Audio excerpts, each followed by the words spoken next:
always bragging about what a good shot he was as a hunter. And about that time, a duck flew over, he took aim and fired, but the duck flew on unscathed. His friend said, "You are such a liar.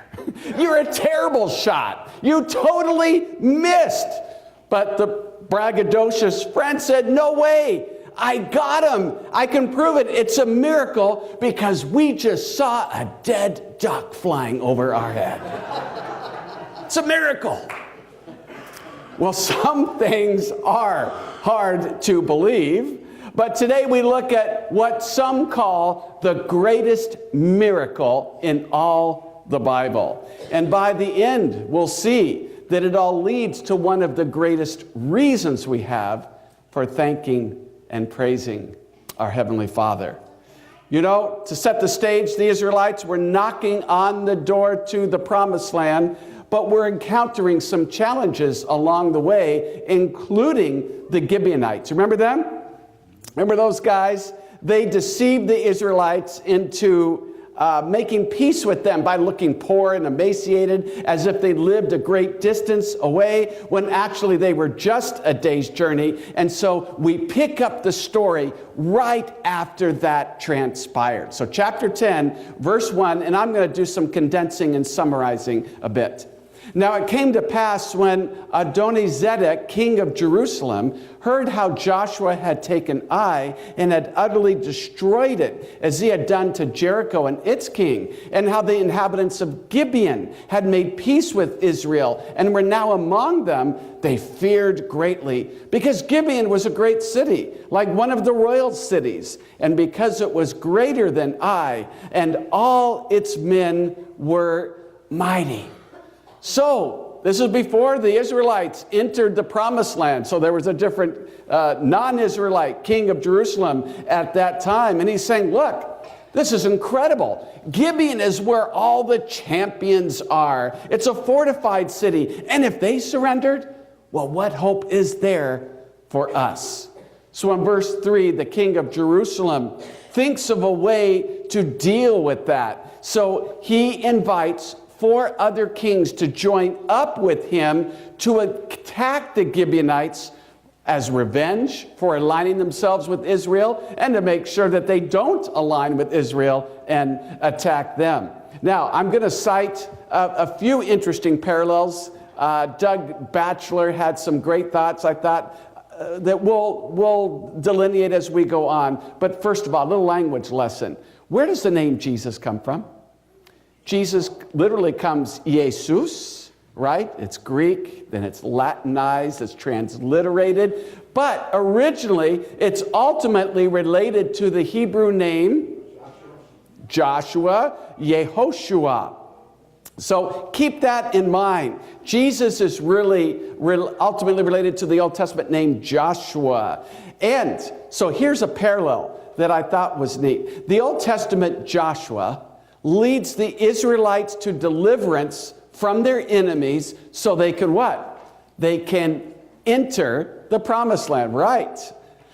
Joshua becomes a type or foreshadow of the great end-time Joshua, Jesus, who delivers his people from all their enemies as they enter the eternal Promised Land. And Doug cites all kinds of examples. We only have time for a couple today because we have a different purpose, but I just want to set that up for the couple we do cite. All right, now, because the Gibeonites made friends with Joshua, they're going to be attacked by others. And what did Jesus say? If they persecuted me, they'll also persecute you. And so, how often have we seen that as soon as someone makes friends with Jesus, they become targets?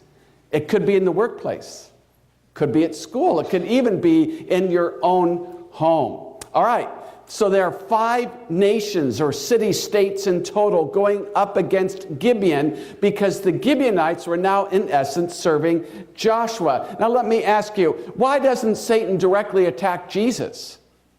Now, you know what, there are scholars divided on this. Some say Satan actually does have direct access to Jesus. Others say, no, he doesn't. That ended a long time ago. I don't know, but whether he has access or not, if he did, Satan couldn't overpower Jesus, could he? So even if he could, it wouldn't matter. So what does he do instead? He goes against those who are in covenant with Jesus, just like the 5 kings went against those who were in covenant with Joshua. Does that make sense?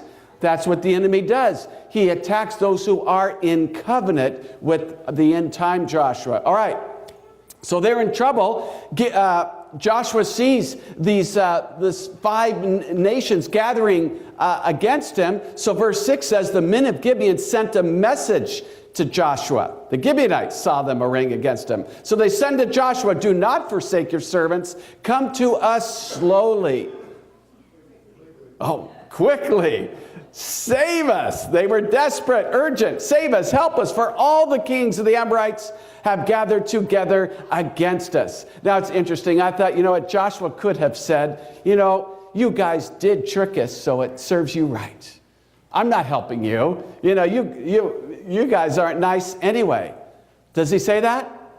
No. He says, look, we made a covenant with you to spare you.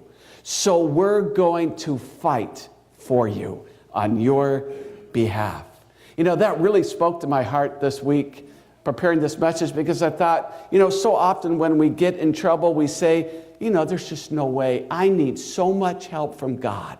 I mean, it's not just a little favor. I need a huge amount of help. And why should I ask him? How can I ask him when I don't deserve his help to begin with? Have you ever thought that? How can I ask God this great thing when I don't deserve this help? And the Gibeonites, they deceived Joshua into this, so they don't even deserve the help. But what does Joshua say? Instead of sending them away, instead of spurning them in their request, he says, of course we will. We made a covenant with you. And folks, I think that's so beautiful, because that means God will defend us because of the new covenant he made with us in his blood. And that covenant says, whoever calls upon the name of the Lord shall be saved. Isn't that great news? So God will come to the aid of those who don't even deserve it. So the Gibeonites said, come quickly. So Joshua and all the mighty men of valor marched all night to rescue them. How many nations assembled against the Gibeonites? 5. In other words, they formed a coalition or confederacy to what? To annihilate God's people. And in the last days, there's going to be a confederacy working to annihilate everyone who doesn't worship their way. Yet one group will stand out for their loyalty to Jesus, just as the Gibeonites stood out for their loyalty to Joshua. All right, the Gibeonites said, come quickly, Joshua, or we'll perish. And verse 9 says, Joshua therefore came upon them suddenly. Remember just last time we said Jesus comes suddenly like a thief in the night, all right, on behalf of his people. So there's intense fighting. We're going to condense this down. Intense fighting, but finally the Confederacy sees the futility of going on. So verse 11 says, they fled before Israel, and then the Lord cast paper wads down upon them. What happened? Great hailstones. Now, if you go on YouTube and look at video of some hailstones, did you know people have died from hailstorms? They can be very, very dangerous. In fact, it says more died from the hailstones than they killed by the sword. Now, here's another interesting parallel. There's a foretaste of the second coming. This is a foretaste of the second coming, because in Revelation 16, one of the plagues, hailstones weighing at least over 50 pounds. You look at the scholars, it goes from 50 to 100. So I'm going to say I wouldn't want a 10-pound hailstone, not even a 5-pound. But So they attack the enemies of God's people in the time of the end. In fact, listen to this. Cross-reference this verse. We don't need to look it up, but Job 38 speaks of the treasury of hail, which God has reserved for the time of trouble, for the day of battle and war. That's actually, in my opinion, that's a prophecy. Because that's referring, God has reserved this for the time of trouble. Very interesting. Now, most would have been pleased to see their enemy retreating, but does Joshua like the idea of them retreating? No, why not? Well, what does he know? They're just going to reassemble and return, right? And he doesn't want to give them that opportunity. So to make sure it doesn't happen, in verse 12, he prays for something that had never happened before. And many believe that this turns out to be the greatest miracle God ever did in the Bible. So Joshua spoke with the Lord, the Bible says, which means he prayed. And anticipating God's favorable response, he says, sun, stand still over Gibeon, and moon in the valley of Ajalon. Well, what's happening there? Well, the sun hadn't fully set, and the moon hadn't fully risen, so his prayer is really a request for what? More time to deal with God's enemies. Not all were killed by the hail, and Joshua wants to catch up with those trying to escape before it gets dark. Did God answer his prayer? Yes, verse 13 tells us that for almost an entire day, again, scholars say at least 12 hours, maybe 16, 18 hours. We're not sure, but it was a long time. Can you imagine? For almost an entire day, the sun did stand still along with the moon until Israel was able to overcome them. And that miracle was so huge. It was so unique that verse 14 says, there has been no day like that before or after it, that the Lord heeded the voice of a man, for the Lord fought for Israel. Now, I know there have always been objections to this miracle. Even some Christians sometimes object to this. And that's curious to me because I would imagine skeptics and non-believers objecting, but this miracle is so great that even some believers have trouble with it. And they join the skeptics in saying, look, since the earth would literally have to stop turning to keep the sun from appearing to go down, because we only speak of sunsets phenomenologically, well, that would cause global catastrophic tsunamis and devastating earthquakes. And so the related objection is God would have to violate all kinds of gravitational and astronomical laws. And for some reason, they believe God can't do that because God doesn't break the law. All right. Well, because you can find some great Sabbath reading, which I already did earlier in the week, you can this afternoon go on the internet and you can look at all kinds of scenarios people have come up with to counteract the skeptics and these arguments. It's very, very interesting. We won't catalog the possibilities here, but here's an answer that works for me. I wouldn't be a Christian unless I believed in God's ability to do the miraculous.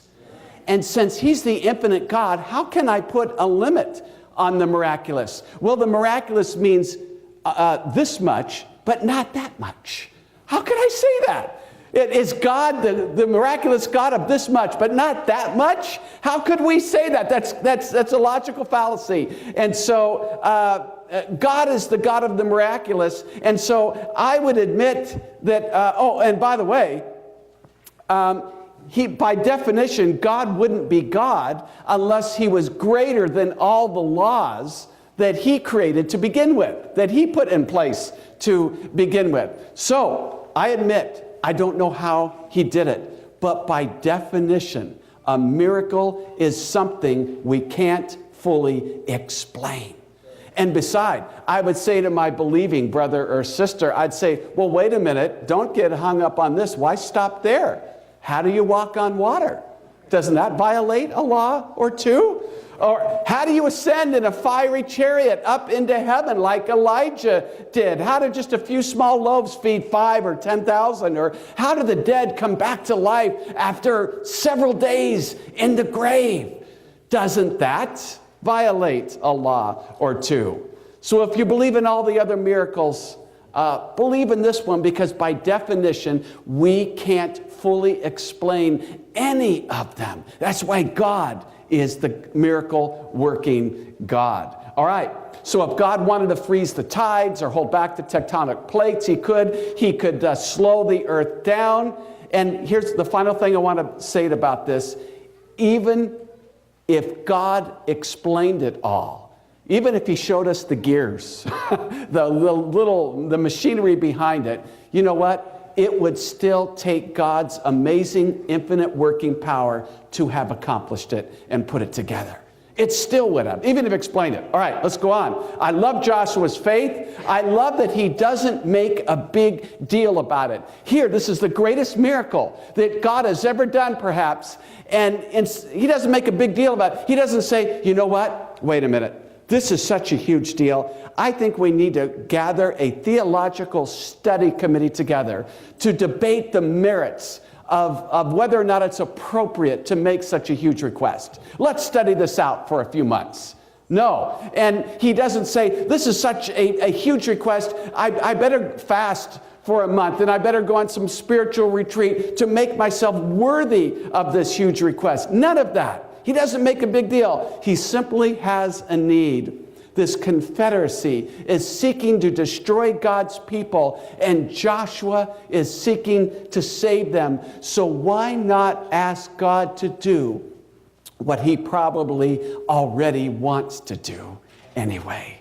I love that. And here's where we find a reason for thanksgiving, I believe, that's as great as the miracle itself. I love this. Keep in mind, this miracle was bigger than all the plagues that fell on Egypt. It was bigger than the parting of the Red Sea, bigger than the manna that fell in the desert, or the fire that licked up the stones on Mount Carmel. Bigger than all these things. They were all great, but look how far God went for them that day.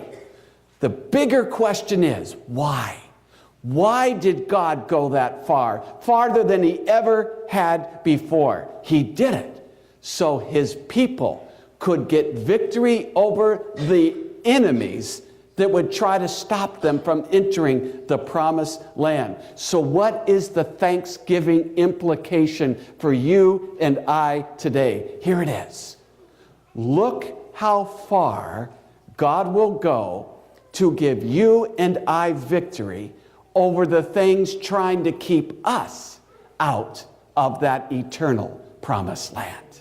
Look how far God will go to help you and I overcome all the things trying to keep us out. I think that's reason to overflow with gratitude and praise. Look how far God will go to ensure that we are not overcome by the coalition of spiritual forces arrayed against us. What coalition of forces, what mounting number of problems have been threatening to defeat you and I lately? Think about that for a sec.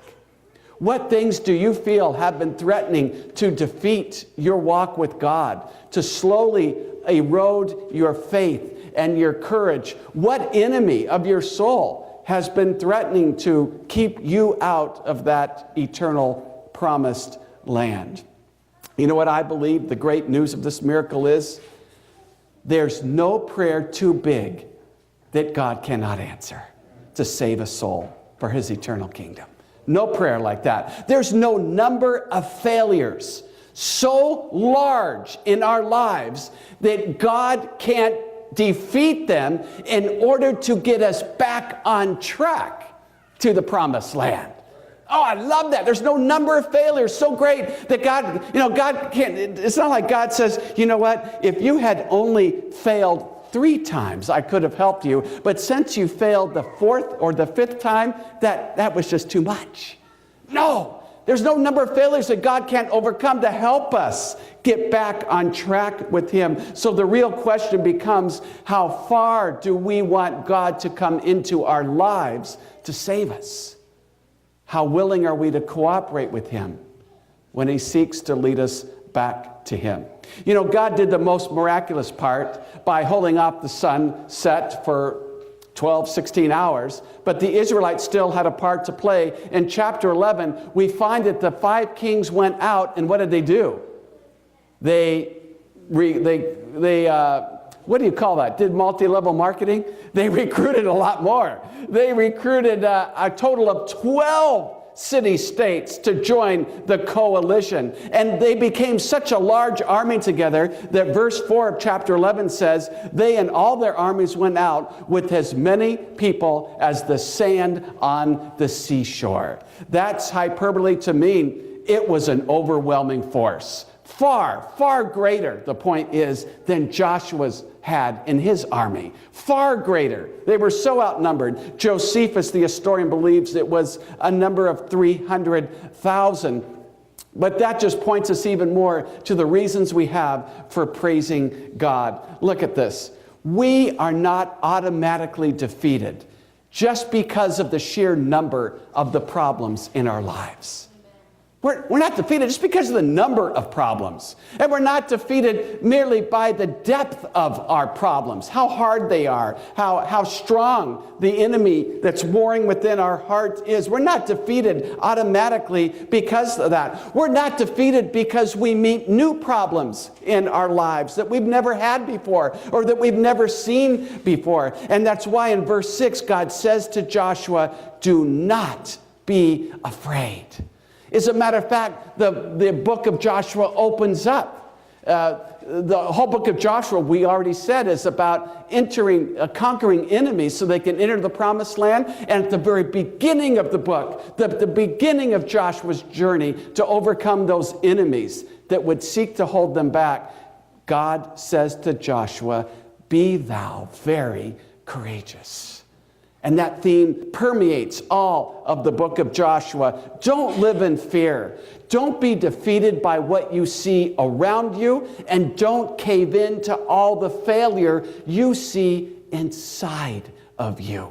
If I held back the sun for an entire day, I can hold back, I can sweep away the coalition of spiritual forces that seek to do you in. Look how far I will go to save you. And the Lord told Joshua, do not be afraid of them, for tomorrow about this time, I will deliver all of them slain before the Lord. And that's how we know that this probably lasted 12, 16 hours or more, because they fought that whole night that was suspended in sunlight. All right, let's tidy this up. Let's clean it up. Here's a prophecy, folks. All those 300,000 soldiers or so are going to be annihilated. And the Bible goes on to say that the cities of all those 12 kings were utterly destroyed. So 2 miracles take place. God holds up the sunset and the moonrise for an entire day, right? That's a great miracle. God rescues and delivers them. 300,000 or more, he takes care of them, and the Israelites are saved. But I want to bring the appeal down to this morning. I want to be very honest with you and say that I know, because I've experienced it myself, there are times when we have trouble believing the unbelievable. I just want to be honest with you. We all come to that at some point. We have trouble believing the unbelievable. We have trouble believing, what? You can pay this bill? There's no way you can pay this bill. You know, this is tens of thousands. These college loans or whatever. There's no way you could find me a job. No, I've been out of work for it's unbelievable. You just don't do that. Or, make it more spiritual. There's no way you could save my home. Or there's no way you could change my heart. I'm so steeped in this sin and this habit or this attitude, there's just no way that big a miracle can happen. Is that true? Do we ever struggle like that? Am I the only one that struggles like that? Feeling awkward now. I've just confessed. All right. Well, here we go. I think most of us, if we're honest, have a hard time believing the unbelievable. Can God really hold the sun back? Can he really defeat an army of 300,000 when to your 50,000? Can God really overcome that besetting sin that seeks to keep you out of the promise, that keeps trying to hold you back? Yes. I want to close with the woman who had a hard time believing the unbelievable. Asako Furunaga was born in 1921 in what country? Very good. Highly driven and intelligent, she became a newspaper reporter, a rare thing for a woman of that day to do. She married a college professor and had a blissful life, but in her early 50s, her husband left her for another woman. Overwhelmed with anger and despair, hatred for her husband filled her days and nights, and she felt she could never believe in anything good again. Soon she slipped into a deep depression, and while at her lowest point, someone invited her to an Adventist church where over time she learned about forgiveness and hope, and the hope that the Bible pointed to in God. But she couldn't quite bring herself to a place of resolve where she could fully commit to believing and trusting God, so she was not baptized. But because of her professional abilities, she was invited to teach children's Sabbath school.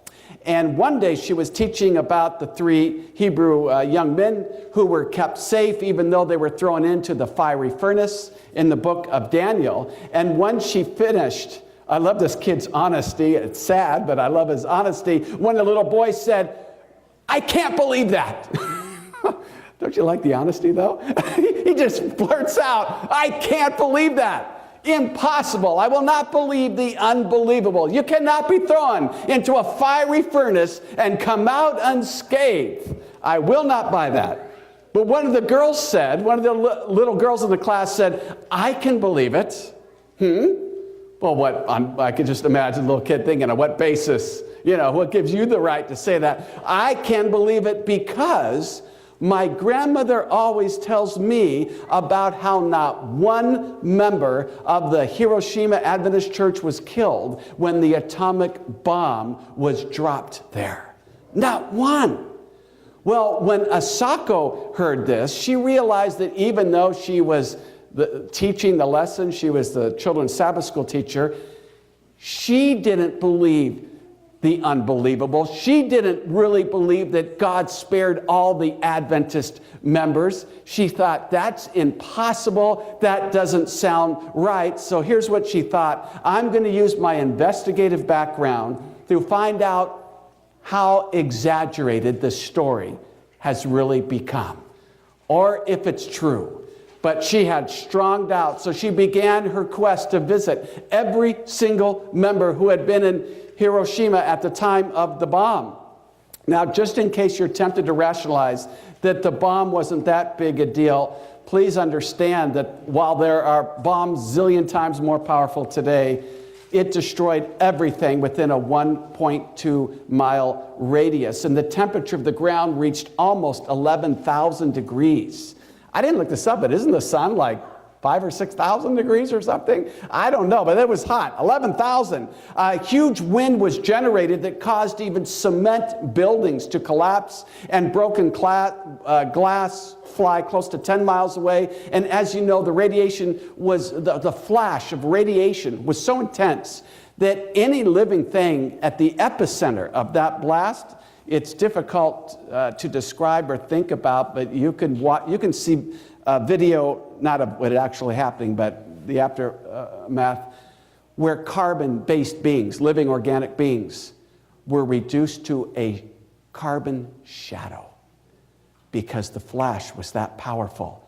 No bones, nothing left, just a shadow of where they had stood posed in that moment. So that's how horrific it was. So this woman, Asako, said, was it really possible, is it really possible that amidst all that devastation, not one Adventist member was killed, especially those who lived within about a half mile of the blast? And there were members who they measured lived within 0.62 miles of the epicenter. So with a doubtful heart, Asako visited every member who had been in the city that day, and she was able to confirm that not one member died in that horrific blast. It is the unbelievable became believable. It happened, and she saw it for herself. And as a result of hearing so many wondrous testimonies, Asako came to fully believe in the unbelievable God. She came to fully believe in the unbelievable God, and she was baptized. In fact, at the age of 58, she enrolled in the Adventist college there in Japan and became a pastor in the Adventist church, a great worker for God. Well, in closing, I know some wonder if they'll ever fully get out of Egypt and into the promised land. Some fear there are just too many things working against them at war in their heart, too many enemies of the soul fighting for mastery. But like that huge coalition arrayed against the Israelites, friends, nothing is too hard for God. Right? Nothing. We can believe the unbelievable. We can believe that He can overcome all the enemies that rage within. So what does He do? He invites you and I to accept the new covenant with the end-time Joshua that He offers us, that He ratified with His blood on the cross. Accept His promise, and He'll run to your rescue. The end-time Joshua will run to your rescue like Joshua did of old. He'll send hailstones upon the enemies that are at war in your heart. The Son of Righteousness will pierce the darkest night to give you all you need to overcome any number of problems and any depth of failures. I think that's more than enough reason for all of us to express our gratitude and praise to Him today. Our closing song, I just forgot. Let All Things Now Living. What number is that? That is, all right, you can tell them. Thank you.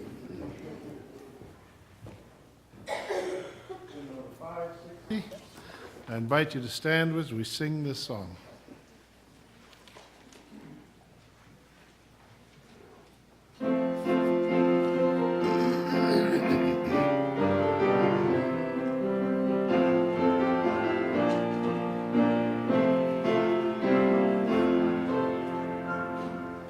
Let all things now living a song of thanksgiving to God the Creator triumphantly raise, who fashioned and made us, protected and stayed us, who guided us on to the end of our days.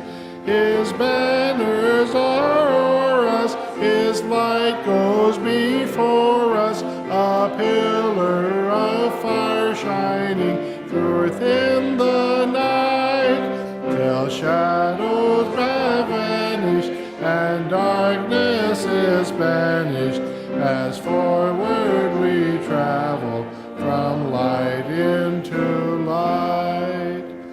His law He enforces, the stars in their courses, the sun in his orbit obediently shine. Hills and the mountains, the rivers and fountains, the depths and the ocean proclaim Him divine.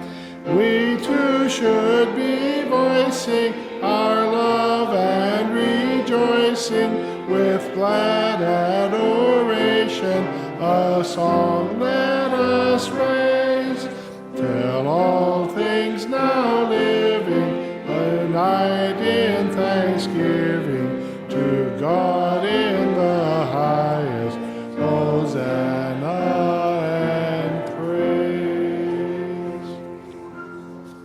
Let's pray. Loving Father, I am so thankful, so glad, we all are, that we can believe the unbelievable. If you can hold back the sun, then certainly, Father, you can hold back the enemies, the spiritual forces arrayed against us. You can bring us safely to that desired haven, to that eternal land. So now glory be to him who can keep you from falling and bring you safe to his glorious presence, innocent and happy, to God, the only God who saves us through Jesus Christ, our Lord, be the glory, majesty, authority, and power, which he had before time began, now and forever. Amen.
Stop the